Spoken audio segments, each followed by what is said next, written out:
TVK. So இன்றைக்கி விஜய் அண்ணா அவரோட கட்சியோட ஒரு மீட்டிங்லாம் நடந்திருக்கு. அண்ட் அந்த மீட்டிங்கில் என்ன நடந்திருக்குன்னா, அவரோட பார்ட்டி கேண்டிடேட்ஸ்லாம் இருக்காங்களே எல்லாருமே விஜய் அண்ணா தான் சிஎம் கேண்டிடேட்டாக நிற்கணுன்ற மாதிரி அப்ரூவ் பண்ணியிருக்காங்க. ஸோ அடுத்த எலெக்ஷனில் விஜய் அண்ணா தான் சிஎம் கேண்டிடேட் டிவிகே ரெப்ரசன்ட் பண்ணி. அண்ட் அது மட்டும் இல்லை, சில கிளாரிஃபிகேஷன்ஸும் பண்ணியிருக்காரு. என்னென்னா, டிவிகே டிஎம்கேஓ இல்லை ஏடிஎம்கேஓ இல்லை பிஜேபியோட எந்த அலையன்ஸுமே இருக்காதுன்ற மாதிரி சொல்லிட்டாரு. அண்ட் பரந்தூர் இருக்கு இல்லையா, அந்த ஏர்போர்ட் இஷ்யூஸ் பற்றியுமே திருப்பி பேசியிருக்கார் பாருங்கள். எல்லாருமே மறந்துட்டோம். ஒரு 2-3 மந்த்ஸ்க்கு முன்னாடி போய் பார்த்துருந்தார் அந்த இடத்த. பட் இன்னுமே ஞாபகம் வச்சுருக்காருன்னா அது ஒரு உண்மையிலே ஒரு நல்ல பெரிய விஷயம். நல்லாவே பேசியிருந்தார்.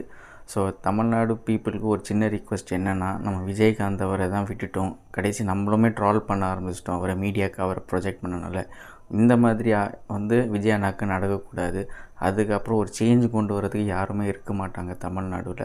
ஸோ சப்போர்ட் பண்ணுவோம், பார்ப்போம், ஒரு வாட்டி ட்ரை பண்ணி பார்ப்போம். ஸோ அந்த ட்ரை நீங்கள் விஜய் அண்ணாக்கு கண்டிப்பாக ஓட் பண்ணணும் அடுத்த